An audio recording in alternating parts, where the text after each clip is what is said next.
Howdy, and welcome to Interesting Engineering. I just stumbled across this article. I was searching for something different else, but what to do?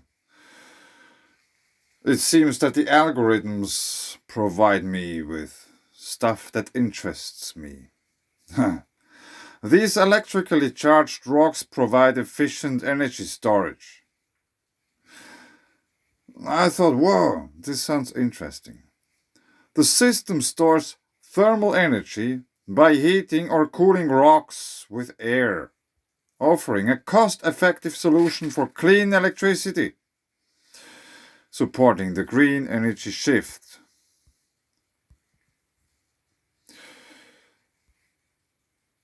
Although solar, wind, and hydropower are widely recognized renewable energy systems, scientists are actively exploring innovative methods for sustainable storage of these energy forms. Recently, a team of engineers from Sandia National Laboratories and New Mexico-based CS Soul Power LLC are collaborating on a project aiming to develop an affordable method of storing energy from renewable sources. Integrating renewable energy sources into rocks. A statement by the engineers reported that the team is working on integrating renewable energy source like wind and photovoltaic energy into an electrically charged thermal energy storage system using rocks as a medium. The statement added that the primary goal of the partnership is to transition to zero-carbon solar and wind energy for generating electricity. The team included engineers like Luca McLaughlin, a mechanical engineer, Nathan Schröder from Sandia, and Walter Gerstle, who co-founded Solar Power in 2019. McLaughlin, who worked on thermal energy storage, stated, "You need to have energy storage and dispatchable power when renewable energy is unavailable or when there is a large spike in demand from the grid." The engineer noted that scientists are combining renewable energy sources like wind and solar power with a special storage system as part of this project. Our aim is to develop the technology and take it to places where you can use wind and photovoltaic energy sources to charge the system. Cost-effective solution. The cost-effective solution could significantly contribute to the transition to clean and green electricity generation. That technology has the potential to be used in various applications, including providing power during periods of high demand or when renewable sources are unavailable. The setup involves rocks placed in a container that can be heated or cooled using air to store thermal energy, according to Schröder. We've learned that gravel from landscaping companies can be successfully used for the system without requiring extensive washing or preparation, he stated. The engineers effectively created a compact 100 kilowatt-hour test rig to evaluate how well the rock bed performs at the National Solar Thermal Test Facility, according to Schröder. Installation of photovoltaic panels is in progress, and modifications have been executed to showcase the bed's capacity to charge using an intermittent energy source. Walter Gerstle, co-founder of CS Solar Power in Albuquerque in 2019, stated, "One advantages of thermal energy storage in rocks is that it can be built anywhere. It can be commodified and doesn't require extensive permitting. We believe it can be implemented more quickly and economically than other approaches." Long-duration energy storage. Addressing the cost reduction, the statement reported that CS Solar Power's technology prioritizes long-duration energy storage.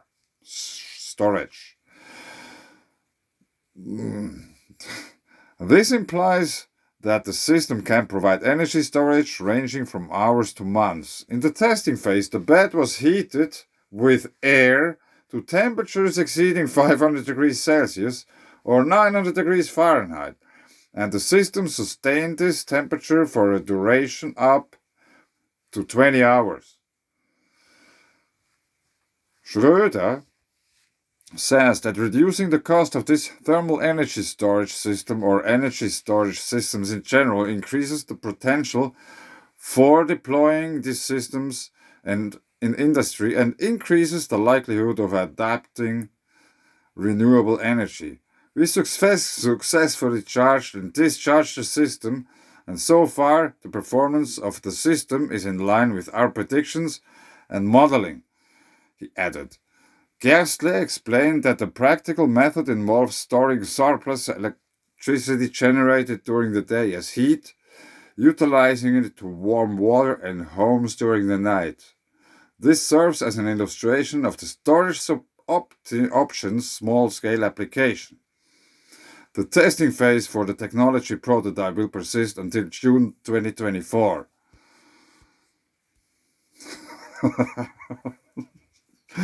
Okay, I'm not an engineer.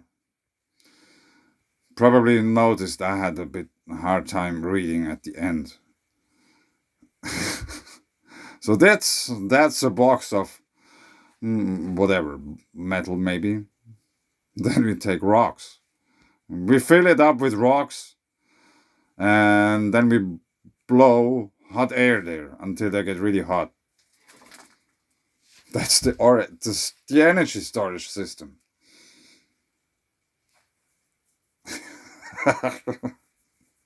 Are you serious?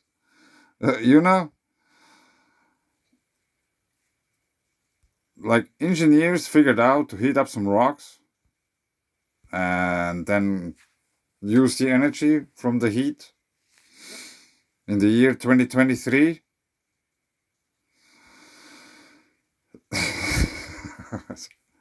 But anyway, let me show you quickly, if you don't know what Sandia is.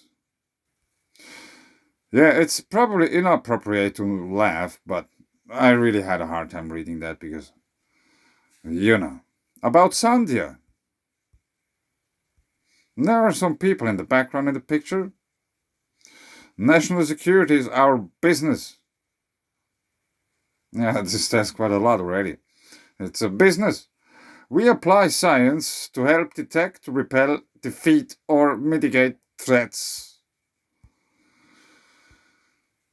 For more than 70 years, Sandia has delivered essential science and technology to resolve the nation's most challenging security issues.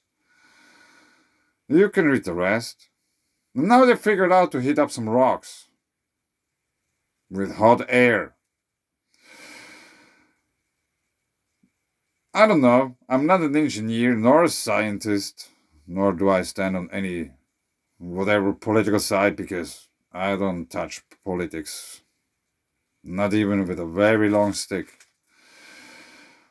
But maybe one day they figure out that they could use microwaves to heat up the rocks. Because it works.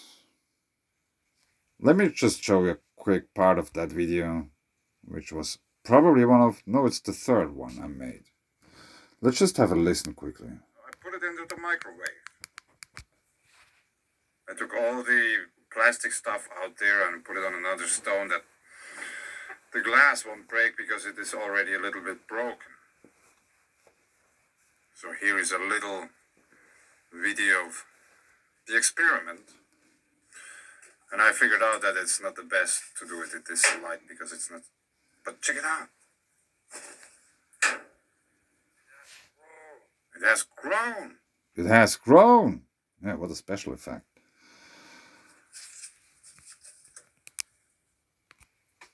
Yeah, but obviously, you can do it with microwaves. And let me show you still something.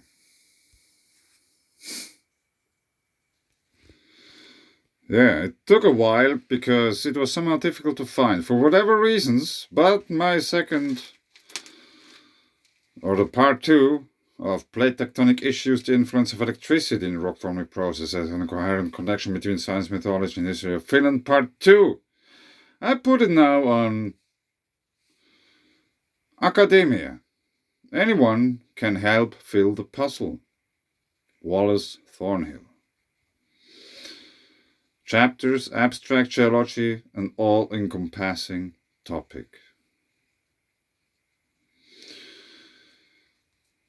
I will put a link below to that. You can check it out. The author is standing in front of a dune. Conventional theory considers these kinds of mounds as glacial deposits, so-called moraines. But the author considers them as dunes. In other words, winds were creating these landscape features. Winds like no one alive today has ever experienced, but many ancient tales are telling us. Now, check it out.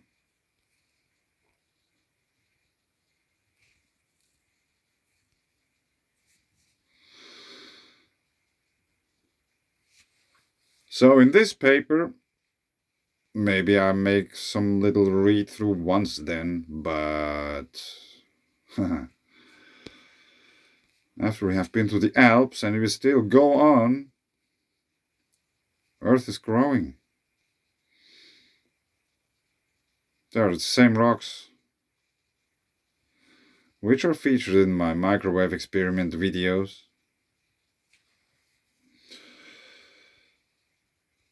And there's a bunch of other things in that. It's rather interdisciplinary, so to say. Let's just watch the picture. Hydrogen, oxygen, and nitrogen are on the other side of the Barkland current, which is in very nice synchronicity with the Markland convection. And now if you just draw a plasmoid here, then we get a spherical pattern, which would be our atmosphere, crust, and so on. Magnetosphere. It wouldn't be a tube anymore like in a Barkland current, but it would be more a sphere because it would be around the plasmoid at the center of Earth. Let's still check some other picture. There are a few pictures in this. The cloud from Turkey, where I was warning this could be a pre-earthquake phenomena.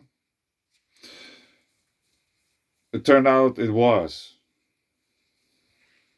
I don't know exactly where this cloud was, but we know now where the earthquake was. The plasma rock site, the crack in Earth's magnetic field, and surprise auroras. And of course, we are talking, yes, Sapphire Project, Earth's atmosphere and layers. Comparisons. I see similarities in these. Do you? You don't have to agree with me. We have metallogenic occurrences in Finland, where you find metals. For example, very close where I live, there's uranium and thorium in bands.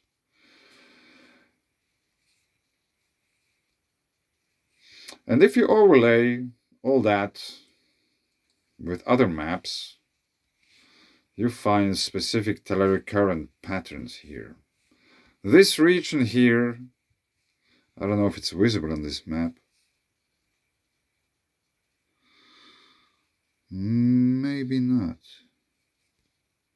But there should be, and there is. If we scroll still down here, There's like a vortex-like structure within these maps. I'm sorry for that. It's a little bit hard to show this in this academia. But that feature here, maybe it continues until where I am, that's the southern Finland conductor. And the nuclear power plant at the nuclear waste and storage facility somewhere here. I don't know. Do they know about this? I think they do.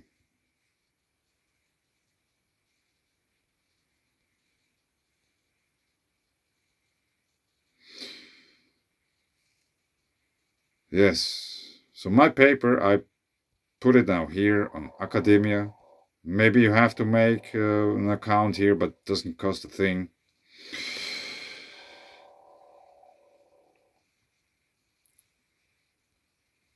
There's basically the same stuff, but I have been making videos about greenstones and craters and stuff like that, and even, yeah, backyard rocks.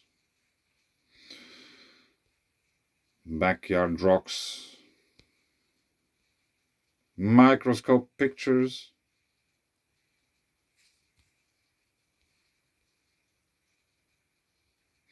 Yeah, it's not nothing. It's not written here. Yeah, microscope pictures. What else? Microwave pebble. Yeah, this was a fun one.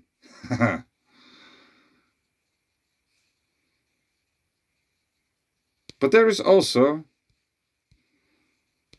magnetic North Pole, polar cusps, lightning on volcanoes, upwards lightning, positive lightning. A possible volcanic eruption ignited from above. Because if you look at these structures here, they seem to be vortices, which could indicate that the energy came from above and they just started to swirl around. This is how it looks. It might be wrong, but this is how it looks. Like in the video. I made videos about this. And then we talk about volcanic plasma phenomena. And of course, Outokumpu. Now let's go back up. Sorry for the sketchiness. But you can close your eyes. I'll tell you when you can watch again. But anyway.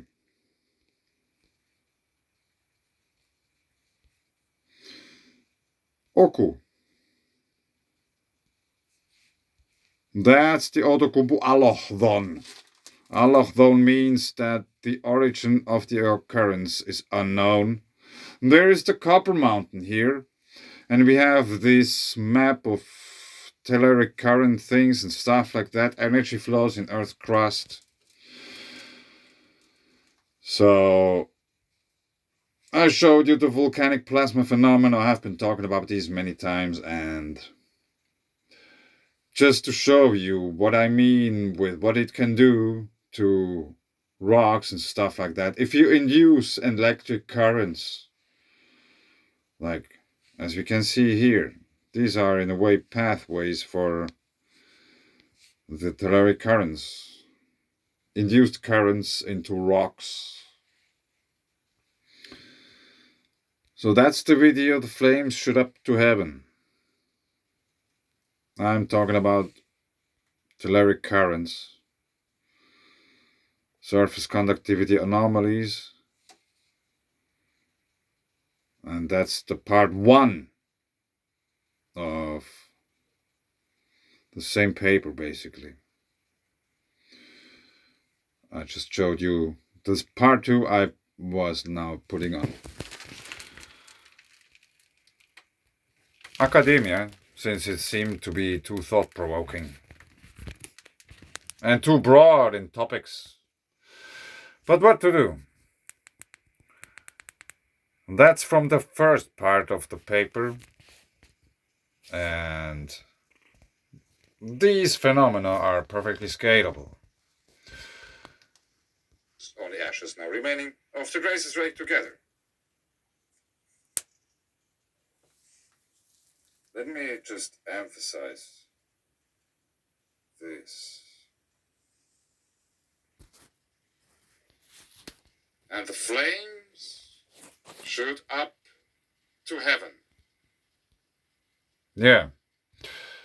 Electromagnetic radiation is basically GIC, which is induced currents. It's the same thing in a way.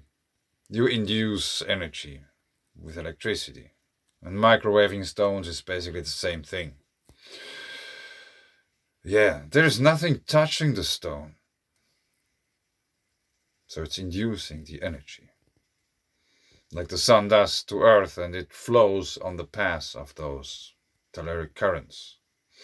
But let's go on. It might sound really, really crazy to many people. But as I have shown in my early video, that's a rock I found some time ago. And since it was yellow and looked rather interesting, I picked it up and brought it home. And this is just a small part of the video. I wanted to show you how it looks. Or better, how it looked. Because I was putting it into the microwave.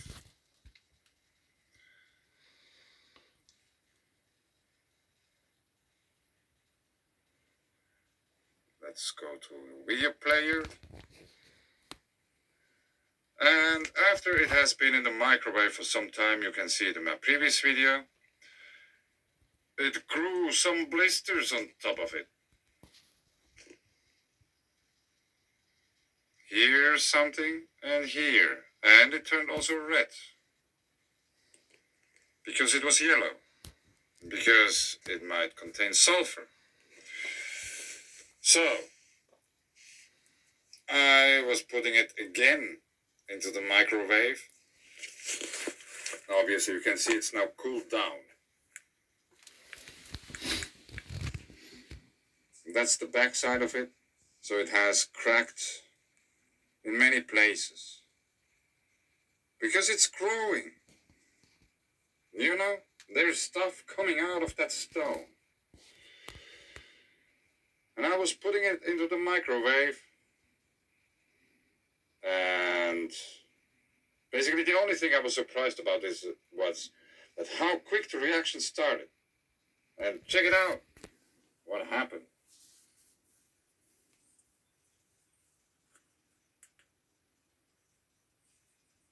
Put your volume up. Because you have to understand, the dragons, they are very loud.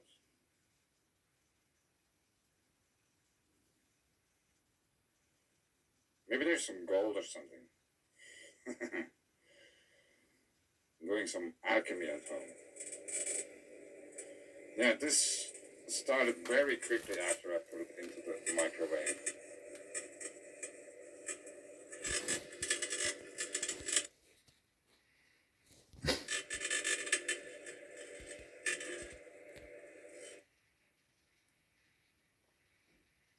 Remember? And the flames shoot up to heaven. Yeah. Well, I don't know, but it would be interesting to know what the people from Sandhya think about that. Anyway, I think I leave it here. Check out the links if you want to. Thanks.